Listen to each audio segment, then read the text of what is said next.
I think that some background noises are coming. Can everybody check their mute and unmute, please? I think Vandana, you did it. Okay.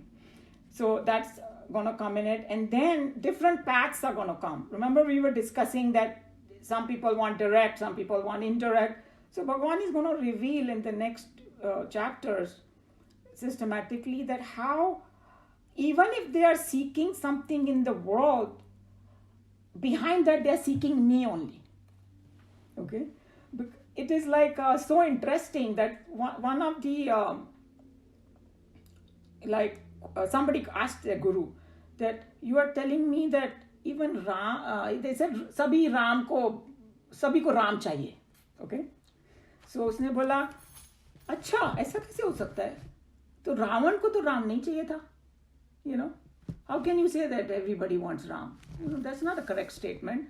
But obviously इन यो गुरु ने बोला है तो कुछ answer भी होगा गुरु के पास. तो उसने बोला अच्छा ये बताओ सब लोग को क्या चाहिए दुनिया में. तो सोच के we want to be happy, we want to feel blissful, you know, that's what the goal is. और जितना भी हम लोग करते हैं, you know, काम वाम जो भी करते हैं, एंड में सभी रहते हैं हमको शांति मिले, सुख मिले. तो बोले कि राम का डेफिनेशन क्या है?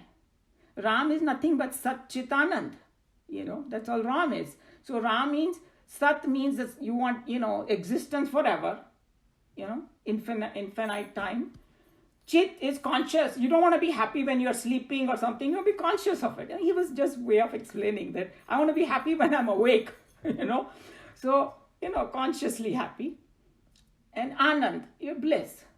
Saying that Ravan also wanted the same thing. He just didn't know where to look for it.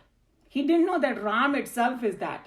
So that's why वो उसकी बीवी के पीछे भागा, ये किया, वो किया, you know. He just looking at the wrong place, but he also seeks Ram only. You know, so that's what the whole thing is about. So, and then in chapter 4, the caste system is going to come. And the word caste system, I don't like the word caste system because it seems the British gave that name.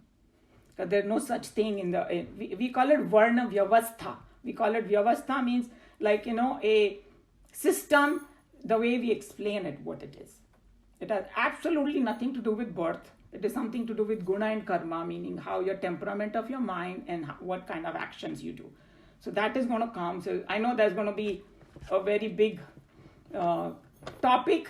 It is one of my favorites because when I learned it, I was so amazed. And in my classes, in my Chinmaya mission, because they are 15, 16, 17-year-old kids, we have always very long discussions about it. Because the people have such ideas and they're also happy to know that what really our Shastras are saying rather than what the history has made it into, you know.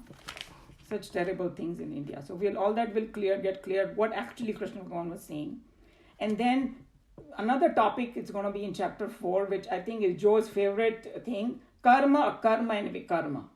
Uska sara definition aayega usme. It's very nicely. It's a little technical and seems complicated, but once, you know, the way Swami Chinmayanand ji explained is just amazing. And you will see everything will get clear. You will understand what it is. And then the famous verse, Brahmarpanam Brahmahavihi, that we say when before eating is in there. There's the highest yagna. To see oneness in the whole world is the highest yagna anybody can do. That's going to come. Then what is knowledge? Because remember Krishna Bhagavan said, knowledge is the one that destroys the ignorance, that's going to, you know, destroy the enemy, Kam and Krodh. So he's going to talk about what knowledge is, how to get that knowledge, how to approach the teacher with what attitude. That's going to come. And the importance of knowledge. And then that famous verse is there, Shraddhavan Labhate Jnanam is in chapter 4. You know, that without that, like Anilji was saying, that you have to have faith in GPS. And Anilji, by the way, one of the Swamis, you know, he made a joke. He said, GPS is actually, kya bolte usko, global positioning system, right? He said, yes. No, it's not global, it's Guru positioning system. I thought that was really good. Guru is telling you, hey, do this, you know. And also about the Guru, it's like, you know, Guru cannot take you to the path, he can show you. That's exactly like GPS. GPS cannot take me to where I want to go, it can show me where to go. That's what the job of Krishna Bhagavan is also for Arjun. He's showing him the path and then Arjun has to actually walk on. That's why Krishna Bhagavan ne weapon nahi uthaya. He said, no, I'm not going to pick up any weapon. This is not a war of devatas or, like those swarg lok ka kuch hai. This is dharti ka war hai. You have to fight it. And the other point is that our internal war, subjective war, we have to fight ourselves. Nobody can go in that our own head. We have to go and fix our own things. So I thought I'll give you the preview of chapter 4 because it's a lot of very, very interesting things are going to come. And then chapter 5 is, I think Joe was talking about sannyas. So that's what it's going to be. Because even though Krishna Bhagavan introduced meditation in chapter 3, end of it, the verses, actual chapter of meditation is chapter 6. Absolute detail in it. How to say it, what to do, and then in the end he's going to say, okay, and then you think about God. So our teacher used to say, if you don't know who God is, how can you think about God? And that is so true. And the way she used to explain to us, okay, I tell you, meditate on halabulu. Will you be able to do it? So no, we won't be able to do it. I don't know what halabulu is. So after Bhagavan ne bol diya ki meditate upon that self and the consciousness and all that. Now, what is that consciousness? What is that higher self? That's going to come in the next 6 chapters then. Starting from chapter 7, he's going to reveal what that consciousness is very systematically, going in a very subtle way, deeper and deeper and deeper thoughts. So from that journey, we will take from chapter 7, who God is, and it'll continue, for another, 6 chapters. And then we already know that, in chapter 10, Arjun's question is going to be, okay, Krishna Bhagavan, you've told me everything. I kind of understand it a lot, but I have to still open my eyes and face this world. How do I see you in this world? You told me I should revel in you. But when I have to go fight the war and I have to do all this, how do I see you? Then he's going to give him technique how to see God in this world.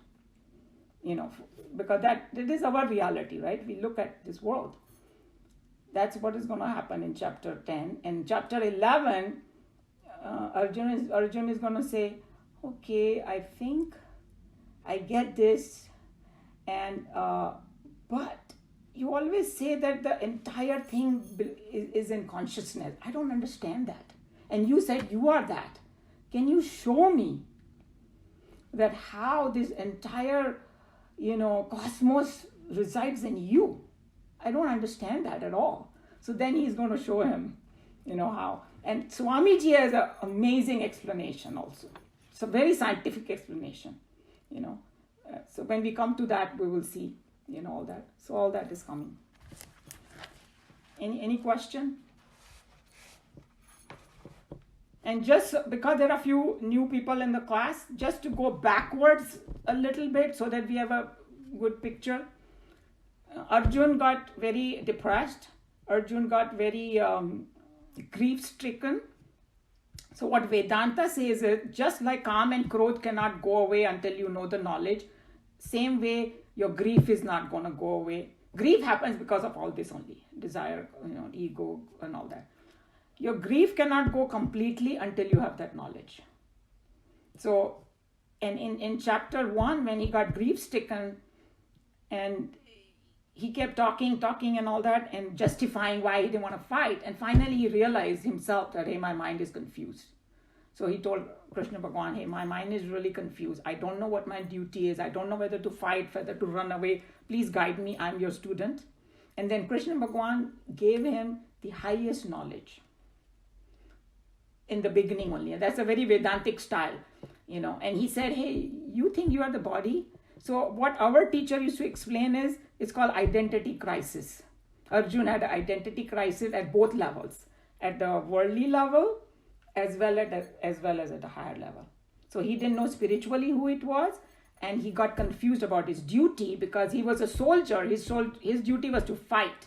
His duty was not there to sit and analyze the war. It was already done, the analysis before. So he got confused and he started looking at himself as, I'm the grandson of Bhishma Pitama, I'm a shishya of this. No, in a war, the other side is an enemy.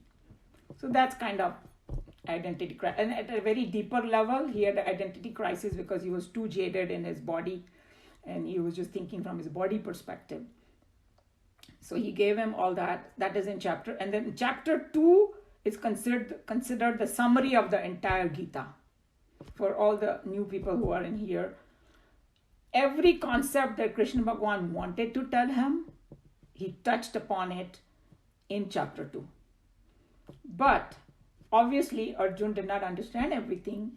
Hence, the rest of the chapter. There are more details of each thing. So that's why I say that same concept is going to keep coming, and opening up, and the interconnectivity of it, all that will come. So that's what the entire Bhagavad Gita is all about.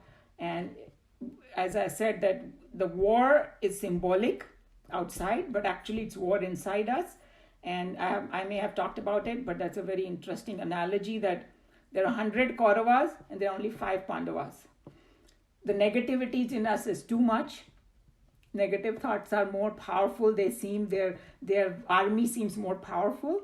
And the good and noble thoughts, are just four or five actually.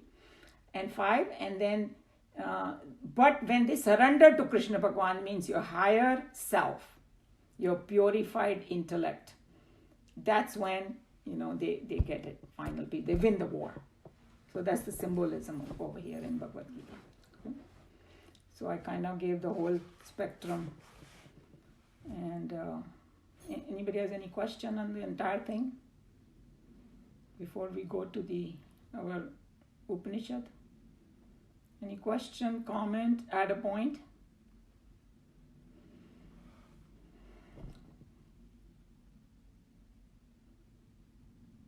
Everybody is very quiet, so I'm assuming.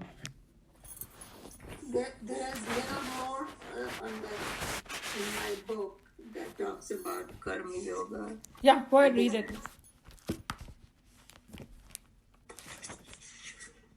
You need to read that or what? You mean the last paragraph? Last 2 paragraphs? There are two paragraphs. Yeah, we can read it. Let's read it. Because some people don't have the book, so that's fine. You can read it, Premji. Okay. It is talking about the Sankalpa Vakya that we did, Om Tat Saditi Srimad Bhagavad Gita. But let's see what Swamiji says. That's fine. Okay. We have already explained the Karam Yoga.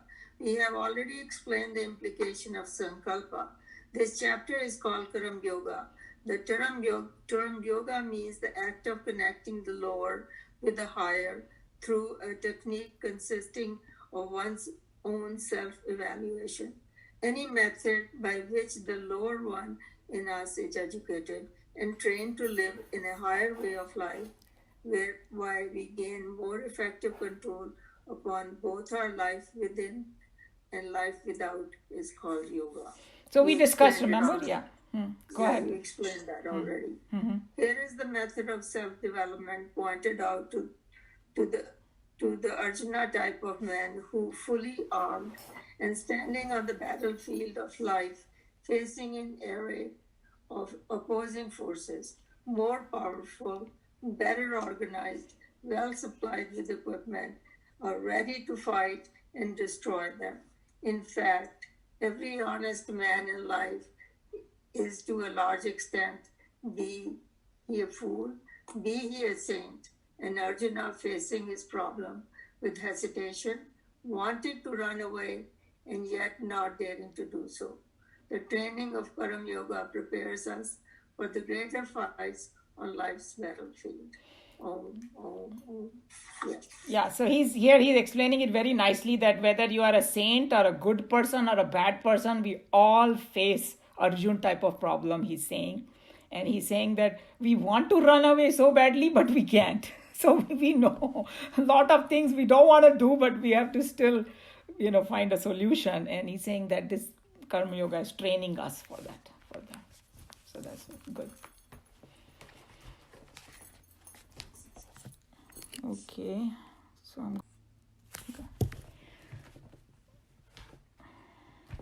let me do the opening prayer one more time because we're starting this.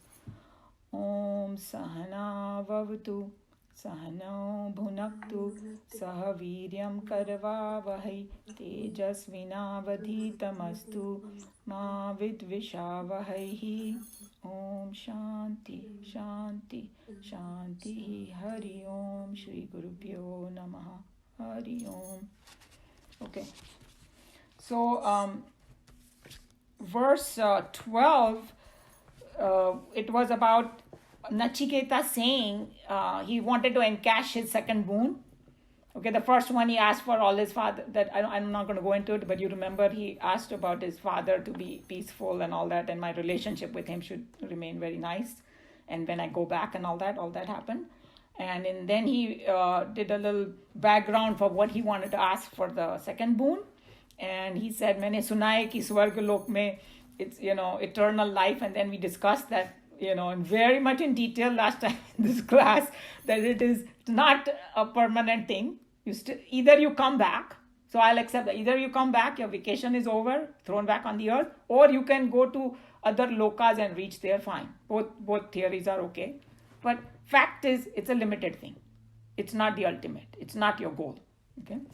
So, but he doesn't say that right now. He just says that, that, and then Swamiji also mentioned that there are more people on this earth, they are looking for that.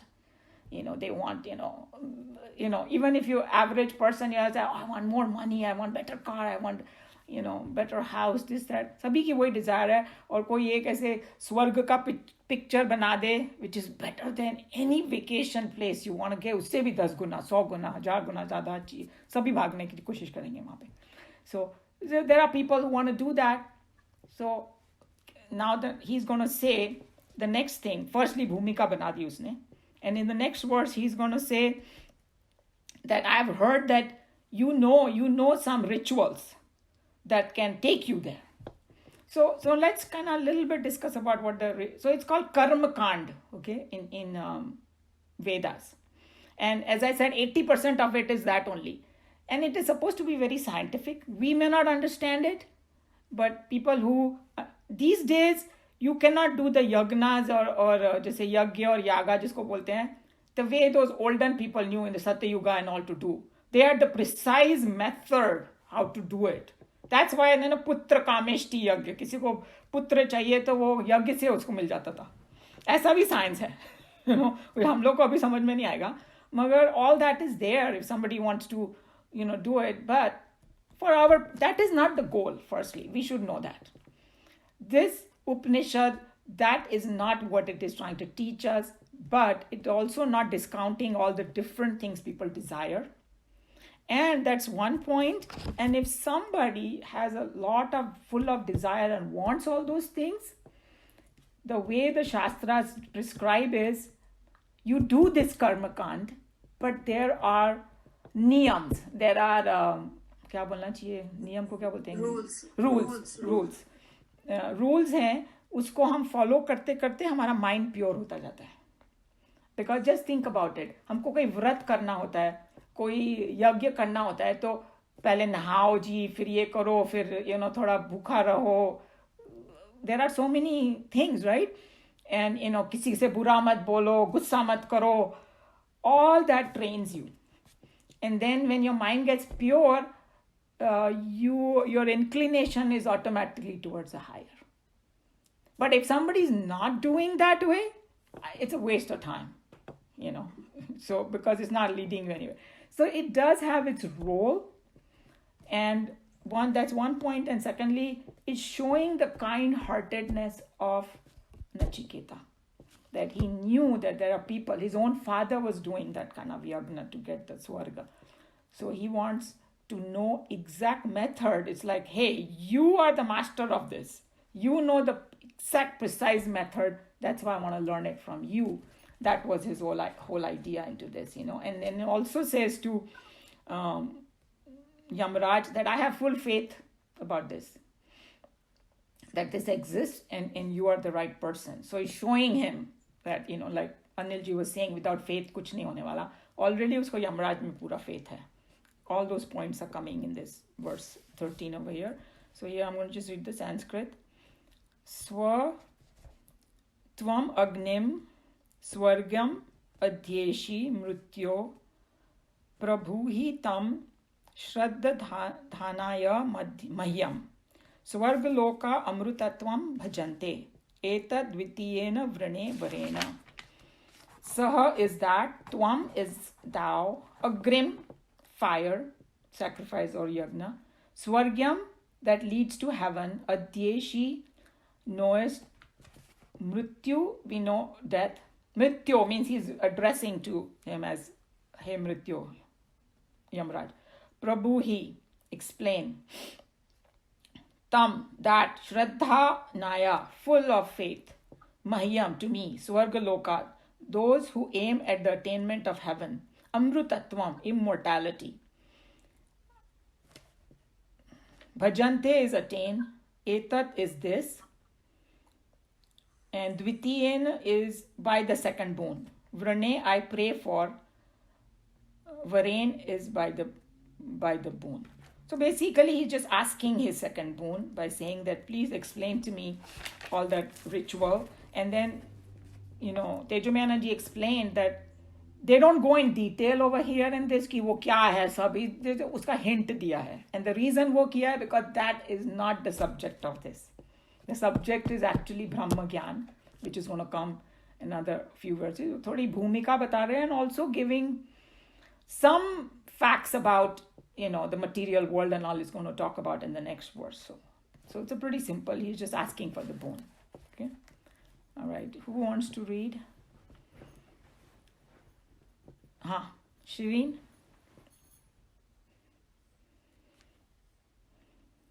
I will read. There is some noise, so if it disturbs you, let me know. Okay, right now we are okay. Okay. O death, thou knowest the fire sacrifice which leads to heaven. Explain that to me, for I am full of faith. That fire by which those who aim at the attainment of heaven attain immortality. I pray for this as my second boon. So here he did say immortality, but we already discussed that that's not the immortality, the final goal. Okay, go ahead, Shireen. Here in this stanza, Nachiketa is asking of Lord Death the second of boons. The heavenly life that has been explained in the previous mantra is the demand of the greatest number of men striving in life. They dedicate their entire spiritual and religious work only to live at least a period of time in the heavens. In the name of these ignorant folks, Nachiketa is now cashing in the second of his boons and asking Lord Death to give the secret knowledge regarding the karma that is to be done by a mortal in the world, so that as a result of his reactions, he would come to gain the Elysian pleasures of the heavens. So here, Swamiji explained what we had discussed, right? The whole thing. Yeah. That most of the people, but he's calling them, Swamiji is a little more strong in his language.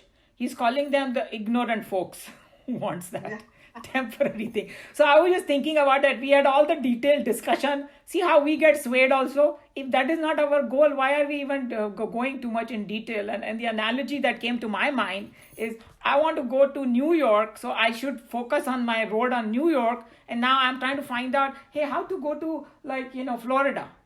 But if that's not my goal, why am I even bothering to know कि उसका ups and downs क्या है? वही हम लोग discuss कर रहे थे ना last time कि भाई क्रम मुक्ति कैसे होती है? We waste our time in that. If that's not our goal, don't even bother about it. क्रम मुक्ति हो चाहे, at least we know one thing: it's temporary. So that's why we should not worry about it. But it still would be nice to be there. See. Nachiketa is going to tell you how to do it. Okay. Or maybe Shireen, you might change your mind after this. Okay. You say, you know what? If I'm getting $1 billion, I don't care about $1 million. I want $1 billion. That's what's going to happen to you. Okay. Herein we find Nachiketa an ideal and a fit student for religious growth and spiritual unfoldment, sacrificing the second of his boons in a spirit of dedication to the world at large. A true Hindu is one who will come to seek his own liberation only when he has fulfilled his duties towards his own relations and to the generation in which he is living. Unless one has practiced universal love sufficiently for long, one cannot expand oneself fully to contain the cause and essence of all the universes, the Lord or the truth. Here in the life of Nachiketa, Shruti wants to emphasize this point as a necessary prerequisite for a successful seeker. See how even though he kind of asked for that, how Swamiji is telling you, it's showing the large-heartedness of Nachiketa. That because he got the 3 boon, he's not selfish to ask everything for himself, but he's worrying about other people, and then, he's nicely taking care of every aspect of his life, and that is a prerequisite. And we cannot become self-centered, Even like Joe was saying, even to get the liberation, you have to drop that idea, because the whole idea is that Swamiji was saying that you can come to the door of consciousness and knock, but when the consciousness will open, the door is not in your hand. So what you can do is you can purify your mind, keep purifying, and when the time comes, it will reveal itself to you. Just exactly like the sleep, we cannot demand sleep. I want to sleep at 10:02, 10:15. I want the sleep to come. Nobody can demand like that. All we do is prepare for it. Then Nidra Devi comes when it wants. With sleep, the more you demand, it doesn't work. There you go. So that's exactly what Joe was pointing out. That desire becomes an obstacle. Oh, kab hoga. And then, some of the Swamis were saying that how in meditation, I didn't see the light. I want to see this. All these crazy ideas people have, and it distracts them. That idea is not to see a light or not to see a light. That's not why you're meditating. Your goal should not be that. He said, some people may see it, but if you don't see it, you can still progress a lot. So those are the kind of points that we have to take from this. Yeah. In the mantra, Nachiketa is requesting Lord Death to initiate him into the secret of the rituals by which the performer can reach immortality. This is not to be construed as a true goal and aim of life. The godhood or immortality, to understand it thus, would be against the fundamentals of Vedanta. Karma, selfless work, cannot procure for the performer the supreme goal of life, for if the supreme were to be a product achievable through an action, then it would be a thing made or born, and as such it shall be finite. The infinite or the eternal God principle or truth cannot be a product or the result of an action or actions done. Thus the word immortality here is used in a relative sense. Compared with the daily deaths in life, the longer periods of existence for each ego center in the higher planes of the heavenly regions is the immortal. Immortality, Amritattva mentioned here. Yeah. Okay.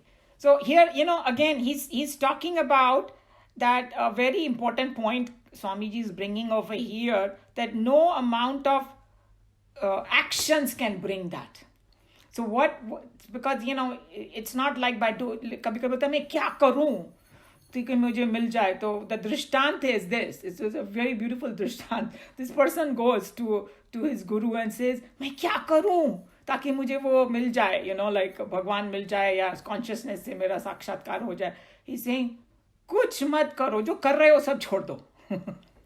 He's telling drop. Basically, he's telling him drop all your negative thinking, and in this strong desire कि मुझे मिल जाए. All you can do is purify your mind, and then so he's saying that even though Nachiketa is asking for this and calling it immortality, just a relative thing, because people are so much afflicted with bodily pains and, disease and old age. उस स्वर्ग में वो सब नहीं है, and the death is not there and things like that. That's why he's saying that it is relatively better life, but it's not the ultimate. That's what he's saying. Okay, any question, comment, or wants to add something? Okay, so we can go to the next one. Let's see, yeah. Pra te bravimi tadu me nibodha swargyam agnim nachiketah prajanana anant lokaptim athah pratishtham vidhi tvametam nihitam guhayam. This nihitam guhayam comes under in lot of things. I'm sure Meena ji and Shilin will know. In Chinmaya Mission they have all these things, and it ends with nihitam guhayam, and we'll see what it means. Pra is well, te is to thee, bra vimi, I will tell you. Tat, that, verily. Tat is that, u is verily, me is from me, nibodha is to learn, swargyam, we know what swarg is, heaven, that leads to heaven, agnim, the fire, nachiketa, O Nachiketa, prajanana, well knowing, ananta lokaptim, a means to the attainment of eternal heaven, atho, and pratishtham, support, vidhi is to know, tvam is you, etam is this, nihitam is seated, guhayam in the cavity of the heart of the learned. So like in your depth, in your core, that's nihitam guhayam. जैसे कोई एकदम deep गुफा में जाके बैठता है, यहाँ हमारे मन की गुफा को बोल रहे हैं वो लोग, like in the deep core of my heart, that's what, or everybody's heart, that's what it means. Okay, so in this particular verse, the Dharmaraj or Yamraj is telling him, yes, I do know this ritual and you very carefully learn from me. I will teach you, and this is the ritual karma kanda that takes you to heaven. So he kind of agrees that that's the right thing that he's talking about. And he also talks about this fire that is like physical fire is there that we see, correct? In this context, he's talking about the heat element that is in the entire universe, which is almost like the support of the entire universe. And even from the physics, we know that okay, heat of the sun is everything on the earth. Does everybody agree? Without heat of the sun, we are nothing. Boom, we'll vanish from here. So the sun की जो heat है उसी से धरती पे सब कुछ होता है. और from the same perspective, the entire universe is formed, and the element, heat element, is the most important. And here, Tejomaya Ji pointed that out, that heat element is coming from their consciousness. So it's actually, the real core is the consciousness. But he's not talking about that yet, because they have not dwelt in that subject yet. It's coming in, a little bit later. But at least this much heat part we understand, right? That, when they talk about the fire ritual, the yagna, and when वो जो प्रज्वलित करते हैं ना अग्नि को, फिर उसमें हम लोग घी और ये सब डालते हैं, scientifically speaking, that agni is coming from the sun only. हम लोग सोचते नहीं ऐसा, but scientifically it is. It is, or for that matter, every kind of heat that is in this universe or on the earth. Let's just talk about earth. Let's not even talk about universe. It's coming from the sun only. So that's where it's pointing it to, is that is in the cave of the heart of the universe. You can say it like this. That's what it's going to talk about. Okay. All right. So next person can read. Anybody who has a book, please read.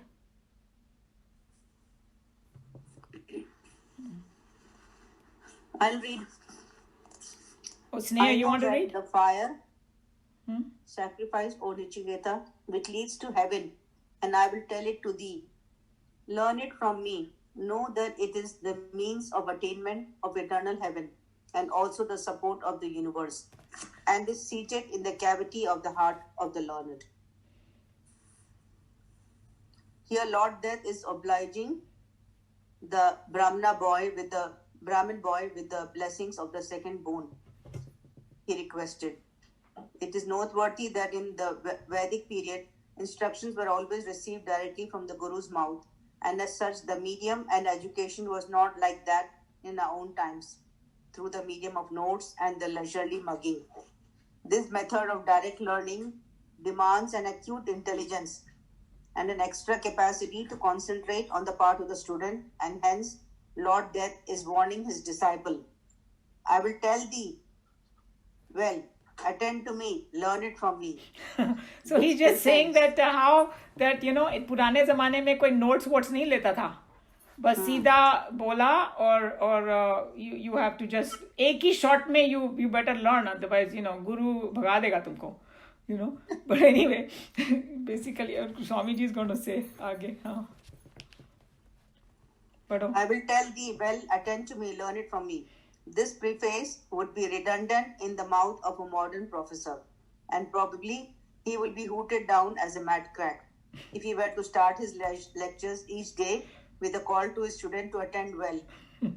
Neither does the method of modern education warrant it, nor will the student of the present day have the capacity to follow such an instruction. The epithets used are the deliberate attempts to praise the Agni Vidya, the fire worship, in order that the passion-riddled and desire-prompted lesser souls may be encouraged to perform this ritual.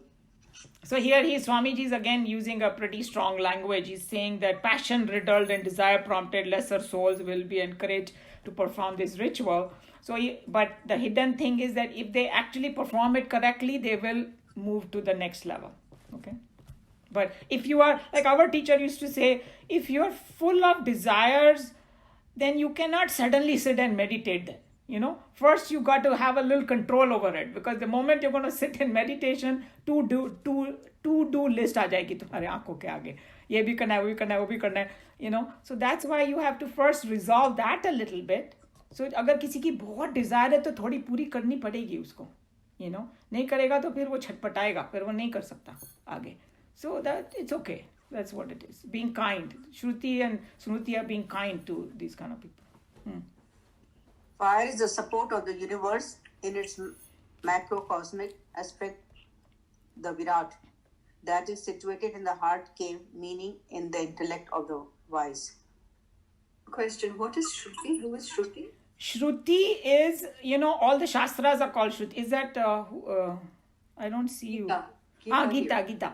Shruti and Smruti. So Shruti is all the Vedas which were orally told to each other. Sunke. Shruti means sunna, to hear it.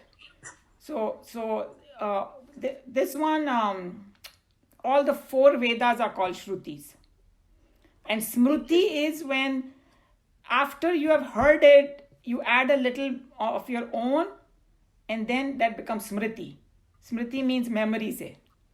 So Shruti and Smruti, 2 words are used, but interestingly enough, people have put Bhagavad Gita in both Shruti as well as Smriti. Smriti because Krishna Bhagwan ने बोला और उसमें थोड़ा अपना मसाला add किया, इसके लिए स्मृति हो गया. और Shruti because it's still a pure Vedanta, So basically it's another name of our scriptures, Shruti.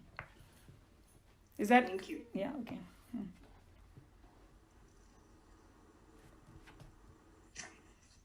So, कहाँ थे हम लोग? You can read more. 15. Yeah. You can continue. अभी 2 पैराग्राफ बाकी है ना? ये हो गया? हो गया क्या? Finished. मेरे में which one did you finish? What's the last sentence in your? Fire is the support of the universe in its macrocosm. And this is situated in the heart cave of meaning in the intellect of the 14 we finished. Yeah, 14. Yeah, I think I have. Is there paragraph there? Thus, though Katha begins with the religious. ये है क्या paragraph आप में? नहीं. अच्छा मैं, because that's why I got confused. There's one more paragraph in mine. Thus, though Katha means Katha Upanishad begin with the ritual religion of the Brahmanas. So Brahmanas is that portion where Karma Kand is there. Usko Brahmanas bolte hain of Vedas. 80% jo main bol rahi thi. It does not stop there. Okay? As every other Upanishad, it pushes the thought and the technique further. It is hinted at here that the sacrifice in itself is not at all. I take it back. It is hinted at here that the sacrifice in itself is not all. Its significance is to be subjectively realized by the performer for his final and eternal liberation. So I think that he's just telling you that it's not going to stop right here because this is Upanishad and the subject matter is still coming. This is just a little background because some people might just think that he's talking about, he did use the words immortality and all that, but then they told us it is in a relative term, immortal. The actual immortality is, when he asked for his third boon, or you will see that when we come to that, Yamraj उसको ऐसे ही नहीं दे देंगे. उसको बहुत कोशिश करेंगे कि नहीं मांगे वो वैसा वाला बोन. उसको बहुत प्रलोभन दिया जाएगा. मैं तेरे को ये दे देता हूँ. Why you want to dwell into it? It's not that easy to get. You are too young. I'll give you everything. And he said, वो बच्चा तो बस जिद कर पकड़ के बैठ गया. मुझे तो यही चाहिए मुझे. No matter what, I want that only. And then, so, what Swamiji used to say, Chinmayanandji, that in olden days when he was studying Vedanta, people had to go to Himalayas to study. And now Vedanta is coming to you, he said. So Swamiji is the one who brought the Vedanta to and even Vivekananda and Yogananda and all these Swamis, they brought it to all of us. Otherwise, there was a period in history where you couldn't study all these things. And then what difficulty they had when they went to their gurus, the guru tested them. ऐਵੇਂ नहीं उनको उठा के ले लिया, student बना लिया, and they actually tested, is it a worthy, same thing Yamaraj is going to do. Even though he's getting happier and happier with him, what a great kid and all that, but उसको थोड़ी परीक्षाएं भी और भी देनी होंगी, before he will start his discourse on it. So we are very lucky that we are getting to, and we can do it in English and all that. He did all that. So. Any other? One question, Umaji. Just the last paragraph, fire is the support of the universe in its macrocosmic aspect, the Virat. This is situated in the heart cave, meaning the intellect of the wise. So, what is that? Yeah, the way Tejomayanandji explained that, I will try to explain it that way because right now it seems a little confusing. So he said, okay, at least this we agreed, right, in this class, that the fire element at the elemental level is the support of this universe. It's true? Is there any dispute in that thinking? Or we said, okay, everything on the earth over there is because of the heat of the sun. Right? Yes. So that's a physical fire. He's saying that physical fire, the cause of it is that consciousness. Yes. Right? So, and where is the consciousness sitting in all of us? Cave of the heart. So he's pointing to that. Yeah. So it's a little subtle at this point, but that's what it's pointing to. And actually, I'm trying to remember which chapter it is. I believe maybe 12 May. He's going to talk about that how all the different forms of heat, 15 mein aata hai, chapter 15 mein in Bhagavad Gita. He's going to tell all the different heat elements on the earth, whether it is the heat in our stomach, we need heat, like in our body. Yes. Yeah, to digest the food, yeah. Yes, or to be alive. Otherwise, कोई ठंडा पड़ गया तो खत्म. उसकी heat element is gone from his body. He cannot be alive. So we need to maintain certain temperature. That Jatragni they call it, or the heat element on the earth in different various forms. Yes. Electrical storms and all those bijli. And they believe that there is at the bottom of the ocean there is heat also. तभी तो वहाँ पर वो lava वगैरह कभी-कभी निकलता है नीचे से, right? All of that, the source is consciousness only. He's going to bring everybody back to it. So this is just a little hint of it over here. That's all. We can also say like this, that the fire is illuminating, or fire is the sun, and that is illuminating the sun. The same thing is the soul is also illuminating, is also like a light, and that's also illuminating or is teaching us, showing us the way, basically. Yeah, there are several different ways, and that's why we always say that, in the Upanishad and Bhagavad Gita and all the Shruti and Smruti, it's a subtle language. So, we have to contemplate upon it. They give you hints of what it is, but it's pointing in the end to that consciousness only. But is that I understand with the consciousness, but I wasn't able to, I guess, relate it. So, okay. But can you relate it now? Like a little Yeah, bit? yeah. Yeah. Okay, good. Okay. So, All right. Any other question? Everybody okay with this? We are inching towards Brahma Vidya in this. yes. Okay, then I'll close this class, and then whoever wants to stay for some discussion can stay. Whoever needs to leave can leave. I'll close the class.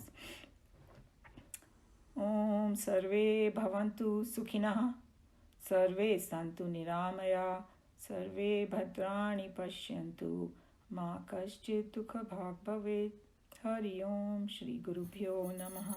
Hari Om.